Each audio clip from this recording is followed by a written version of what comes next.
I always find out the truth. And if you're lying to me or keeping secrets, you know I cannot save you from the consequences that will follow, because even I have my limits. Do I make myself clear? Yes. Well, look what we decided to get back on. Hello. I hope you're having a fantastic day. And if not, I hope I make your day a little bit better. Welcome to You and Him. I am so excited for this because you guys know that I have a whole playlist where I left off on this game. And when I tell you guys that I am excited, okay? So, before we get started, I want y'all to see something. Yeah, so we have no saves, not a single one. Reason, simply because we have a new computer. I played this on my laptop, so we have a new computer. That's one. Two, I don't think just because it's from my same itch.io profile, it's going to transfer overload files and stuff like that. So I had the thought that I would start this over and redo it completely. Like, I have to anyway, but I mean, like, record it and let y'all see me redo everything. Then I had the thought that I would leave it up to y'all. So if y'all want me to redo the whole entire game, I will, 100%. But for today, I am just going to go ahead. And do the new chapter that we left off on. So we were past the part where I had to go back and rewatch this, by the way. We were past the part where we had to absolutely, we got into that little scuffle. I think Adam took us to Saffron's place. I think, if I remember, I've been watching a lot of videos this morning. Okay, I've had a rough morning. Had a little anxiety. You guys know what anxiety, your brain kind of focus on something, not even something that's important. It could be something mild that happened to you. You could have like a little sharp pain in your stomach and it's like, what if it's stomach cancer? So that's kind of how my anxiety works. So I had like a weird pain, a weird feeling or whatever, and my brain honed in on it. But anyways, yeah. Don't forget to like, comment, and subscribe. Like and comment and subscribe for, you know, our people and our family that's on this channel that's going through anxiety and stuff. But yeah, that's all I wanted to discuss with y'all and to tell y'all I hope you have a fantastic day and that I love you. But we're going to get started. I'm going to get started and then I'm going to go ahead and skip through the front part. But if you guys want to see me redo this game, I will gladly redo it for you guys. But as I said before, let's get started. Oh my God. The prologue. I forgot that they updated the game. I think this is also why I asked y'all, did y'all want me to replay it? Minnow, Nevada. Oh my God. The purple-haired stranger offers the crowd a beatific smile, paired with a small wave. They scream his name. Fans clamor to get closer. Oh my goodness. Of course, again, people are screaming over this man and just ignoring the obvious red flags. I did too. Don't feel bad. Past a lineup of security creating a barrier with their bodies. A few of them try reaching around the line of defense, their fingers desperate and outstretched, clawing at empty air. We love you! Please marry me! Have my babies, please! The cacophony of voices makes his ears want to bleed. He resists the urge to curl his lip in disgust. They're all so freaking annoying, placing him and his bandmates on a pedestal for the simple fact that they're attractive and can carry a simple tune. The world around him proves how shallow every single human being on this planet is. Day after day, city after city, target after target. There's not a single person out there who lines of thinking he can predict. I wonder if he had that same thought. Well, technically, yeah, he did have that same thought when he did this before. Not a single person who stands on equal ground with him in the slightest. They're all freaking worthless. Although, some people are worse than others, their very existence defiling the sanctity of this world. And those are the people he swore to enact his divine judgment upon, an oath written in blood. The purple-haired singer moves with his bandmates towards the awaited bus, ready to ship them off to the next destination, when he feels a buzz in his pocket. Oh, great. My God. This man has me in a chokehold. He pauses at the bottom step of his tour bus, glancing down at his phone. It's a text, or rather, an alert. The purple-haired singer smirks as he skims over the details, studying the location, name, the basic information given to him by an unknown number. But he knows full well who this number belongs to. The months pass since the last text he received from them, and now he's eager to reach the touring band's next destination, Park Bend, Arizona.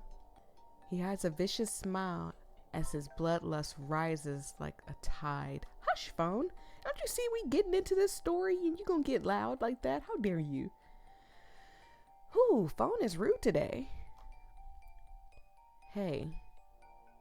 Oh, we remember you. We played this. Remember, he had a story of his own as well. We played, and he's got some stuff going on in his head as well. I can't wait to learn more about him. The purple-haired singer peers up from his phone, and another man stands atop the step of the bus, looking down at him. The purple-haired singer can practically smell the smoke coming off of his bandmates' clothes. He resists the urge to wrinkle his nose from the acrid scent. Disgusting. The purple-haired singer always hated the smell, and his hatred for it intensifies because the man standing in front of him and what he says next. His gravelly voice grating on the purple-haired man's nerves. This man hates everybody. That's that toxic environment you're brought up in. When you're brought up in a toxic environment, everything is just to you. Like, you turn into this or worse. I don't know if it gets worse than I don't know if it gets worse than oh my God, Adam. I couldn't remember his name. Look, they're saying purple hair man. Let's go. You're holding up the bus. Tired looking man. They called him tired looking man. That's funny. It's a command. As though he's got a freaking right to order him around.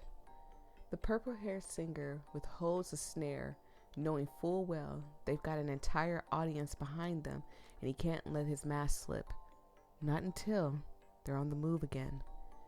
The purple-haired singer gives the tired-looking man a smile as he plants his foot on the first step. Sorry, I got distracted. My bad. For anyone else, the purple-haired singer comes off across as apologetic. But the other man's eyes narrow, telling the purple-haired singer he's not fooled by his act, but cannot say as much out loud or call him out for it because everybody's gonna be like, oh my God, the band members are fighting. It's so hot. Who's the hotter one? And then pin them up against each other. Look, I know my K-pop girlies that be on my channel that listen to the K-pop and stuff.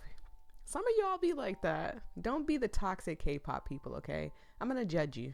There's only so much I will judge you for. That is one of them. The tension between the two is palpable when they're finally standing on even ground as the purple-haired singer reaches the top step, forcing his bandmate to take a step back in order to make room for him. The tour bus's doors close behind him, and the purple-haired singer's facade drops. He gets up in the tired-looking man's face, who responds to refrain firm in his stance despite the purple-haired singer's grabbing him by the scruff of his shirt. Ooh, now kiss. Don't ever freaking order me around again, or I'll make your life a living freaking hell. The tired-looking man knocks the purple-haired singer's hands away, and his gaze narrows. Traveling on the same bus as you already is. The purple-haired singer curls his lip and shoulder checks the other man as he storms past, and their low whistle that comes from one of the seats. Adam is a menace. Oh my God, he's worse than before. And again, I can be attracted to you. I think Adam's hot. I also think that I can't remember his name, but green hair boy here in front of me is hot too. The problem is that I just don't like mean people. So Adam to me isn't as hot, but it's like I would look and not touch. Sorry. I was trying to hold back that cough, but it's okay. Mom, the kids are fighting again, and it's tearing our family apart. Jokes a different bandmate with an easygoing grin. The man's arms are laced behind his head while he remains seated on one of the plush leather couches, his legs spread out in a center aisle. I forget his name too. They said his name, but hopefully, again, after the prologue, they start mentioning their names. The purple-haired singer knocks his feet out of the way with a shove of his boot. Oh, frick off. You know what? For as many times as you told me that, I'm starting to think you need a swear jar. He's gonna beat you up, watch. Maybe if you collect enough cash, it'll pay for some much-needed therapy bills. Oh, and I forgot about you too. There's a soft sigh as a man with light blonde hair fixes himself a cup of tea within the tour bus's kitchen. Steam rolls off his cup and waves as he brings it to his lips before he speaks, his voice gentle and soft. Please behave yourself. I understand that we're all tired, but antagonizing one another isn't the way to go about things. We've still got a long tour ahead of us, so please try to get along. The purple-haired singer curls his lips in annoyance as he strides past them and towards his bunk. Oh, look at our Patreon freaking saint over here. Let's not fool ourselves into believing that's an actual freaking possibility, especially with the Tweedledee and Tweedle dipshite over there. Wow, okay. Aw, aren't the pet names he gives us the cutest? The only downside is I can't figure out who's who. The easygoing bandmate grins at the perpetually tired-looking man. Do you want Tweedledee or Tweedle dipshite? Either way, it's getting embroidered into our pillow. Into a pillow. Oh my goodness, I have to say into our pillow. Into a pillow. Easygoing man. I forget your name. Stop it. This man, I'm telling you, if he was to all the bandmates, he's first. You can embroider? No, but has my lack of knowledge on any given subject ever stopped me? Oh boy. My goodness. The purple-haired singer doesn't hear the response from his tired-looking bandmate as he heads to the back of the lounge where he tried to get some much-needed peace and quiet away from the other band members. Oh my goodness. Still a menace. Still hot. Still a menace. When he's out of sight, he draws up the details, all pertaining to you. Despite his tense interaction with his bandmates, he lets a cold and malicious smile find its way to his lips. He just can't freaking wait to get to the next city. Chapter 1. You. This is a little bit scary. Middle of nowhere, 3:32 p.m. My God, that's loud. And in other news, Cake, the hit boy band skyrocketed to popularity in recent years, is playing live tomorrow night in the Santia Valley Stadium in our very own Park Bend, Arizona. So I am going to skip past all of this, and if anything new comes up, you will see it. So this is different. I don't remember seeing this in the first one. Man of the Year mantle from choir boy to Cake's leading vocalist Adam Garden. I hope that's his name. Spring fashion to catch his eye, top 10 tips, blah, blah, blah. Get his look. Well, sir, if you weren't crazy. Now, what does this say? You recognize those features that span across multiple blogs on the internet stratosphere. From his gleaming white teeth, which were the perfect advertisement for 10 toothpaste commercials he sponsored, to the scar on his eyebrow that fans obsess over, the lead singer of Cake stands before you, Adam Garden. Here in the flesh. And now you also know him as the jackbutt who just broke your phone that you spent 3 years in customer service trying to pay off. Boy.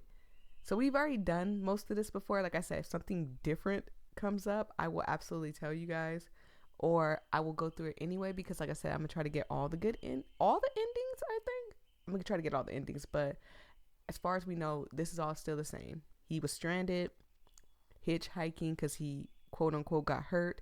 He didn't want me to call 911, blah blah blah, that whole thing. I just had to step in and show y'all that, my God, this man is fine. Ooh.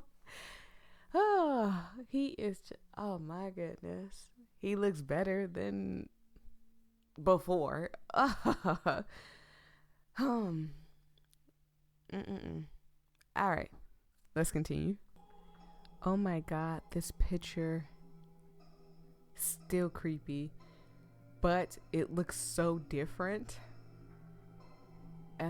Okay, I see where the upgrades are and stuff, and there's some newer dialogue, but nothing like too serious or anything like that. Like I said, I played through this before, and again, if you want me to play through it again, I will play through it again. I don't mind.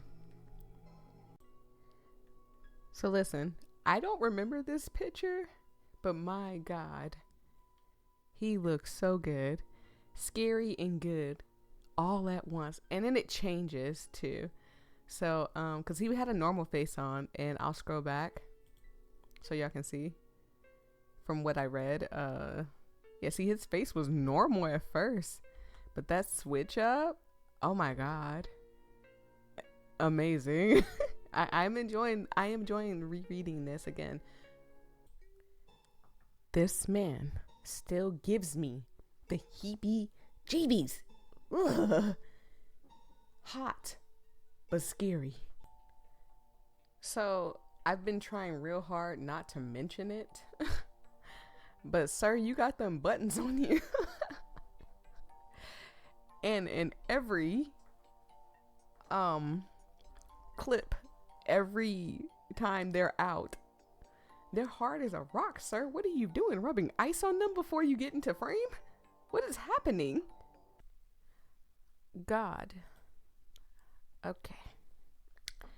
So after this, in my last video, I was putting my glasses on, or taking them off technically, but like fixing. Anyways, after the last video, I think it shuts off. It shuts off after this. I'm not saying anything. I know. I just watched it. It shuts off after this. I'm having a real weird day today. But this should start chapter 4. And if not, then maybe I messed up somewhere. Okay. All right. Him. Oh, so excited. Need a little water. Now, I'm not going to get through everything because I just did the prologue part. There's a couple of parts, in there and stuff. And I want to keep this not short, but short, if that makes sense. Like an hour or so. Restrain him. Don't let him escape. Hold him right there. There's a cacophony of voices as chaos bursts through the double doors of the church. Oh, Adam. Hello. Adam trips over his feet on a piece of raised carpet rolled through the center aisles of the pews in his frantic bid to escape the man hunting him down, the copper tang of blood flooding his mouth when he accidentally bites his own tongue. He flips onto his back, trying to kick at the hands wrapping around his ankles, jerking him forward and into their grasp. Tears sting at his eyes, but He forced them back as he puts up a fight while the man wrangled him into a standing position, pinning his arms behind his back in order to prevent him from lashing out further. I'm gonna assume this is his dad. Remember, his dad's kind of terrible. His mom was bullied by him. That's the best way to put it, quote unquote bully, but we all know what it is. But yeah, his dad was kind of terrible. It's a whole bunch of stuff that's being unfolded that we're learning about Adam. So fingers crossed that he gets away. Let me go. He screams as they cover his head with a burlap sack, fear entrenching him in a thick sledge that weighs him down. He's shaking so hard his teeth chatter, but he has to remain strong. He has to. It's the first thing that he was taught. If he loses to fear, it's all over before it even starts. Let me freaking go. He tries kicking his leg out, but he's shoved back to the ground when it's clear he's going to go willingly, and he's half drugged in what feels like the opposite direction of the double doors. Adam stumbles up the stairs leading up to what he's sure is the altar. Dread crawls up his spine at the realization that they cornered him here like a trapped animal for a reason. But he doesn't understand. He's done nothing wrong, nothing to warrant this sort of treatment, so why? He grunts as he's twisted around and shoved into something hard that forced him to bow at the waist. What? The fist grabbed the back of his burlap sack covering his head before shoving his face into something cold that steals the breath from his lungs and robs him of thought as he gags. Is it water? He can't breathe. He can't breathe. He tries bucking his captor off him, choking on what he now realizes water as he floods his lungs and stings his nostrils. His attempt at breaking free, useless. Soft chant begins above him. It starts low before building, all the men's voices united as one. Is it a hymn? A prayer? A curse? Something else? He can't tell. The words are muffled as he silently screams into the water, bubbles rising around him as he expels precious air in the moment of fear and confusion. Why? Why is his dad doing this to him? I don't understand. Like, it's insane to think about, because it's like, what has he done that is just so like, I just need to tear him down or whatever? Or maybe it's some kind of weird, like, initiation thing. I don't know, but that's probably why he's crazy. He tries to keep himself conscious, but the darkness inside the burlap sack is starting to become all encompassing. He's starting to fade. His body weakens and he's going slack, the calm of dying settling over his body. Oh, poor thing. When he's yanked out from his watery grave, he sputters and coughs, his body desperate to drain out the water that entered him as rays of light peek through the burlap sack. Hope rises. Adam tries warding off his captors, thrashing around again, and he's forced back into the water, despair taking over once more as darkness bleeds in. How long are they going to do this? Until he passes out? Dies? The second time around, he's weaker than the first, worn his body begs for air. Someone, help me. Oh, poor Adam. No, don't feel bad for him. He's terrible. It's a pathetic thought, weak and spineless. Yet he can't help but plead for a savior, just like he did when he was a little. Oh. Back then, there was always one person he could run to whenever he got scraped knees or hurt himself or broke an arm when trying to climb a tree to pet a cat. One person who always came through, no matter what. A woman with brown wavy hair that matched his own, who used to hum while she stood over a stove in the tiny little kitchen, her feet bare against the yellow tile when He runs up to her with tears in his eyes. His mom. Is she calling him now? He can almost smell the aster flower from the field behind their old home. They enveloped him in their scent. He imagined a familiar presence approaching him, her touch gentle as they laid their hands upon his head, her bottom lip quivering at the sight of him so bruised. Can I go home now? He asks. He started to feel oddly warm and at peace, and he wants to go wherever she is. But the presence shakes their head, her brown hair swishing around her face like a halo. Oh, and her eyes watery. Why can't I? Is it because I failed to fulfill my promise? The warm presence opens her mouth to speak. Right as he's dragged out of the water the second time, he snags into the arm of the men trying their best to kill him. Why?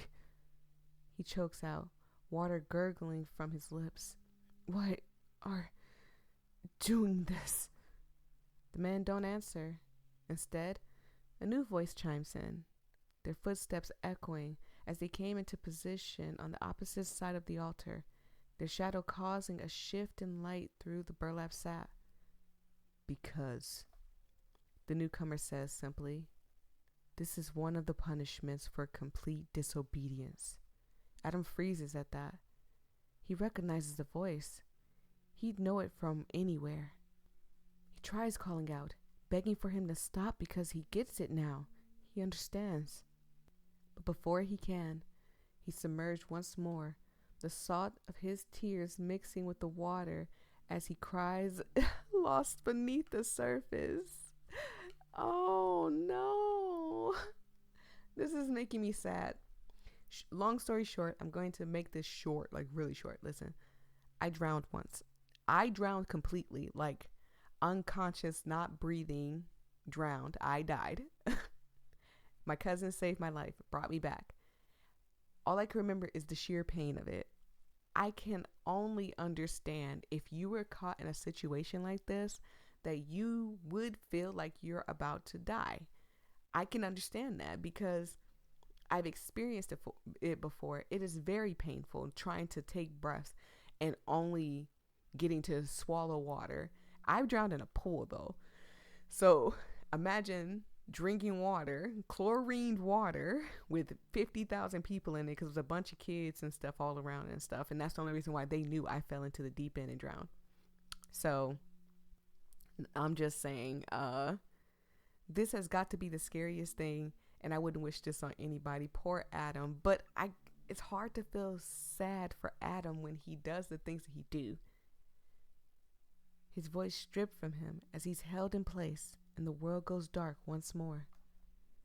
He never pleads for her help again because he knows she can't help him. Not anymore. Adam opens his eyes, half expecting to find himself in that position once again, only to find he's still sitting between the church pews with his arms crossed over his chest. Near the podium is where all the fun is taking place. A man who isn't Adam pleads for forgiveness as his face gets shoved into the basin full of ice-cold holy water. Adam keeps his expression neutral as the man struggles. It's not the torture that bothers him. He's damn well acquainted with waterboarding people. It's the message behind the torture that sinks like lead in his stomach. He wasn't called just for a meeting, but to see the results of what disobedience can lead to. A reminder for him not to stray. Adam's first experience with the cleansing was meant to deter him from acting out and betraying those he swore his loyalty to. The following ones were more reminders just in case he forgot the first go-around. He came out of them alive. The same can't be said for the man with his head still locked in the basin. There's no chanting, no prayer. Nothing for the man who's going to die because he went against the oath. The man gets pulled up again by the scruff of his neck. Gurgling noises elicited from his throat as he strains to speak, water staining the front of his white button-up. Adam guesses he's some sort of government official who got too freaking cocky and assumed his connections would keep him safe. The man clearly underestimated his will and how many people are under his oath. "My family," he shouts, no doubt in the last-ditch effort to save his tail after learning threats of his own connections didn't work. "They won't survive without me. At least let me see them." He's dunked back under, his words cut off as he's held under. It's easy to figure out what his final request is. They always want to see their family before they're killed, some trying to use the tactic in order to gain mercy from their would-be murderers. Adam knows because he's heard the same damn line more times than he can count. He recognizes every plead, speech, and demand they can drum up just from the first syllable alone. And yet, Adam never saw you coming. Drumming his finger along the base of his thigh, Adam checks his phone on reflex for news about your current condition. Nothing from Saffron. Adam sneers as he shoves his phone back in his pocket, scowling as he leans back in his seat. Of course not. Saffron said the surgery went well, and you're recovering from it, but you haven't woken up yet. The reason you passed out in the first place was due to you going into hypervolemic shock when your aunt shot you with a .22 caliber handgun she kept lying around. Saffron tried to go into explanation about your x-ray and other medical-related jargons that Adam didn't give two shites about. Okay, Adam. To which he finally had to interrupt him and demand to know were you going to live or not. Saffron never gave him a direct answer. Freaking useless, Adam mutters. At the very least, Saffron better tell him whether or not you killed over. He deserves to know that much. Glancing back towards the robed man, he sees that they are now carrying the dead corpse of the man that they were drowning down the steps of the dais like pallbearers would when lifting a coffin at the end of a funeral. He watches as foam drips from the man's lips. His empty gaze remains strained above them, and Adam looks up to find the mosaic depicting the exact moment when his namesake accepted the fruit from his tree of knowledge. I would be absolutely disgusted with this whole thing. But Adam is also sick in the brain too, so what a freaking annoying reminder. He looks down sharply, his jaw ticking in annoyance. Another message or a coincidence? Adam couldn't tell, as there are rarely coincidences whenever he's involved. He learned that lesson a long time ago. As soon as the double doors shut behind the group of robed men, Adam pulls himself up from the pews and head towards the confessional booth. He closes the wooden doors behind him before he takes a seat on the wooden bench, settling back against the wall, waiting about 10 or 15 minutes until he hears a distinct click on the other side. Another minute passes before the center window opens to reveal wired meshing and blinding white light. Adam looks away from the eye strain. Saffron told me you called him, said you wanted to see me. Now, Adam, that's not how we conduct ourselves here. You know as well as I do what a confessional booth is for. Adam's eyes cut towards the window before regret sets in and he's forced to look away. How much does he know? What are you implying? There's a soft, almost amicable chuckle from the other side. I'm not implying anything, my child, but surely there's something you'd like to share. After all, the light glows brighter through the window, and Adam flinches at the sudden assault on his retinas. He's forced to look away. You never told me you were injured, so imagine my surprise when I found out through the tabloids that you've gotten hurt on your hike and never said a word about it to me, but deigned to tell the rest of the world through an interview. Why would you keep something like that from me? I thought we were always honest with each other, Adam. Adam doesn't react right away. He already saw this coming from a mile away the moment Saffron informed him that he called, wishing to speak with Adam one-on-one. He needs to keep his answers vague enough to avoid outright lying, but not so much that he raises suspicion. Adam keeps his voice leveled as he responds. I wasn't keeping it from you. I got busy, that's all. You know how I am when it comes to work. And what about the truth of that injury? You know you didn't get it from a simple stroll in the mountains. Does he know about us? I hope he doesn't, whoever this is. Here comes the annoying part. The last target got lucky. They got one strike in, but they've been handled. Won't happen again. Silence. Adam's eyes skirt towards the light of the other side of the confessional, noticing that it flickers every few minutes. There's no visible sign of someone on the other side of the booth, but his presence is usually easy to feel, especially when it comes to the shift in his moods. Uh-oh. Like the air itself is changing. Right now, though, Adam can't feel anything. And that in of itself fills Adam with an overwhelming sense of dread as silence stretches, drawn out further by Adam's refusing to break down and admit to all of his sins. Adam knows that's what he's waiting for. To crack under the pressure and share the things he might not have found out otherwise. But if he does, he loses the one possible lead he has. You.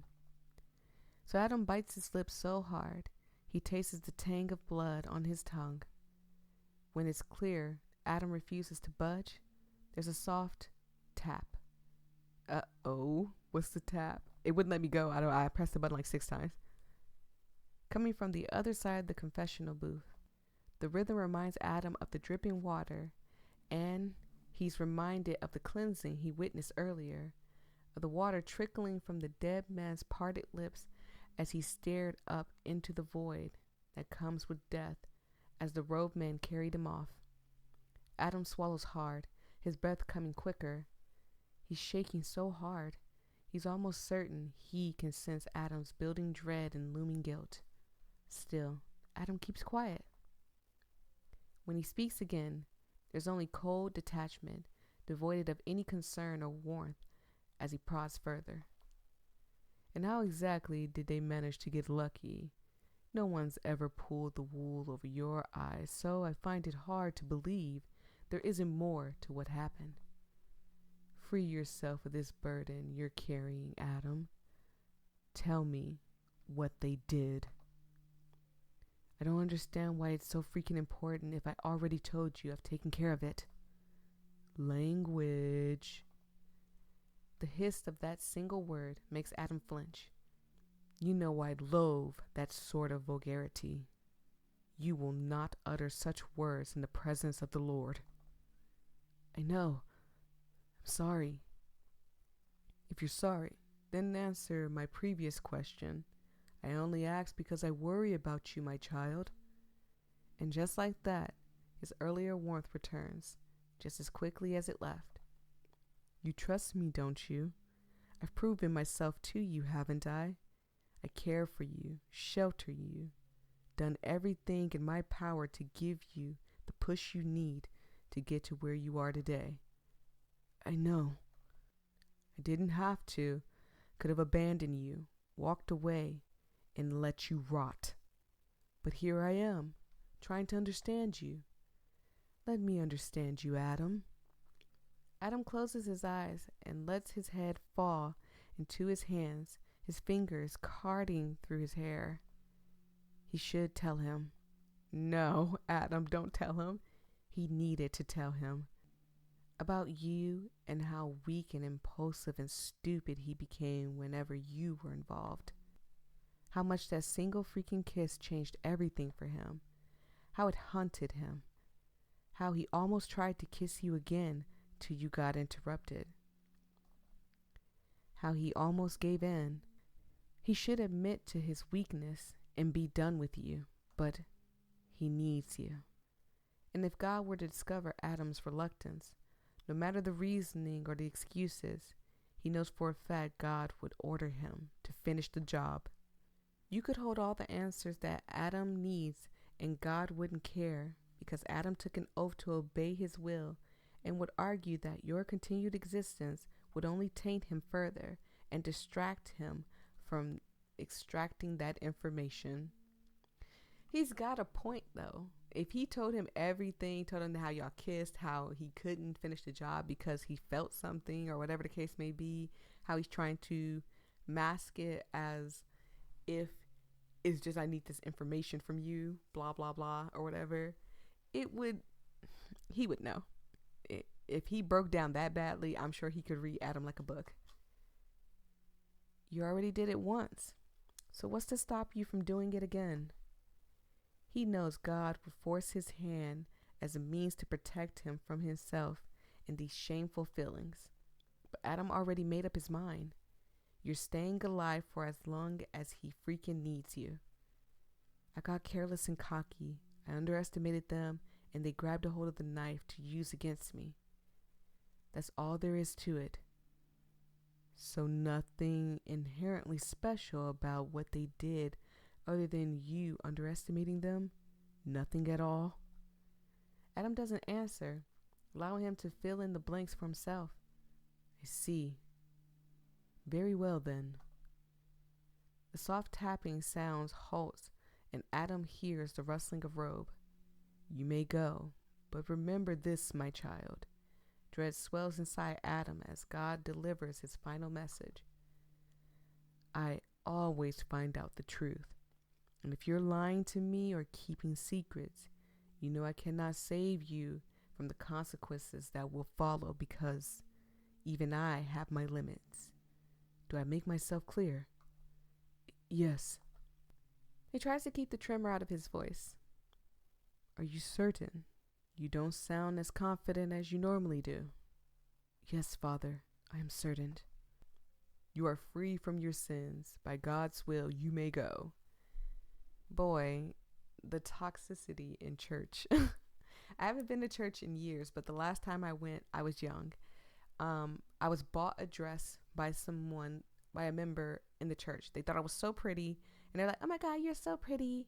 Here's a dress." I was young. I was like super young, like 10, like less than 10. I was like 9, 8, 7, somewhere around there. And I wore the dress.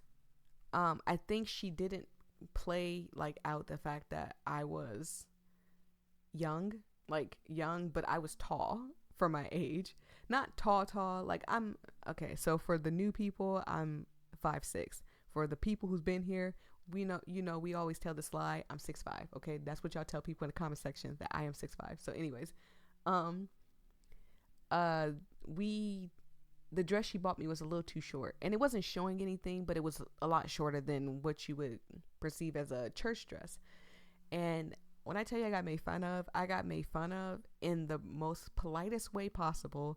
Then they constantly badgered us about my grandmother coming to church. When my grandmother fell sick, she had a fall, she fell sick, she was having heart problems, a whole bunch of stuff. So she couldn't go to church every Sunday. She could barely make it to church at any time, but she tried to contribute to the church as much as she possibly could. And they were, we need to see her here. We need to see her here. And that like triggered something in me that made me really dislike church a lot.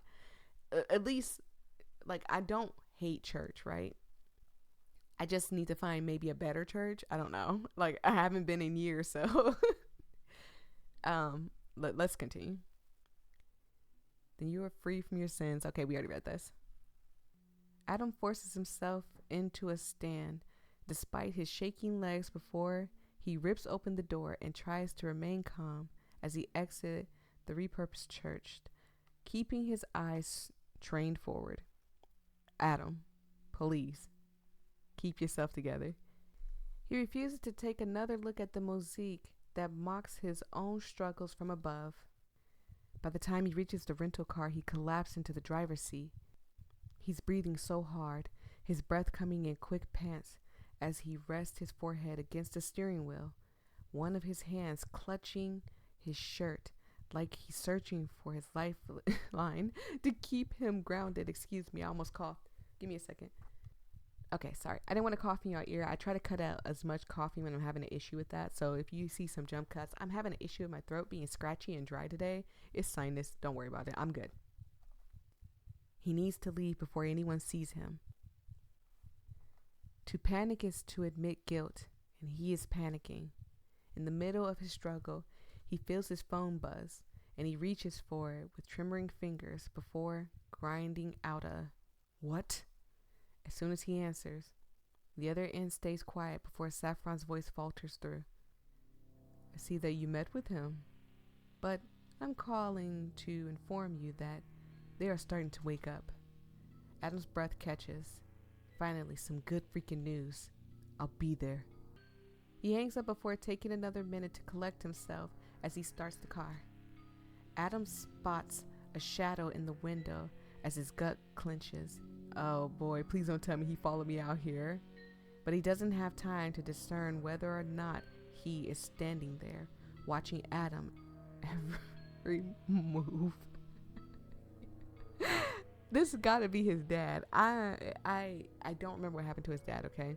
I know I just read through it, but I took a break and blah, blah, blah and stuff and didn't retain any information. But also, that's a good thing simply because if I have to read through this again, I can just go through it again. He needs to pay you a visit. Saffron. So I'm going to stop it right here.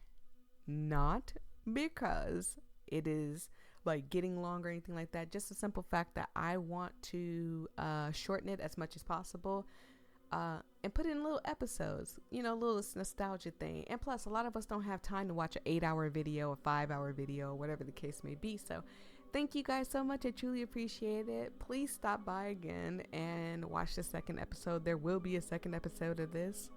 And with all that being said, peace and love. Stay safe out there, everybody.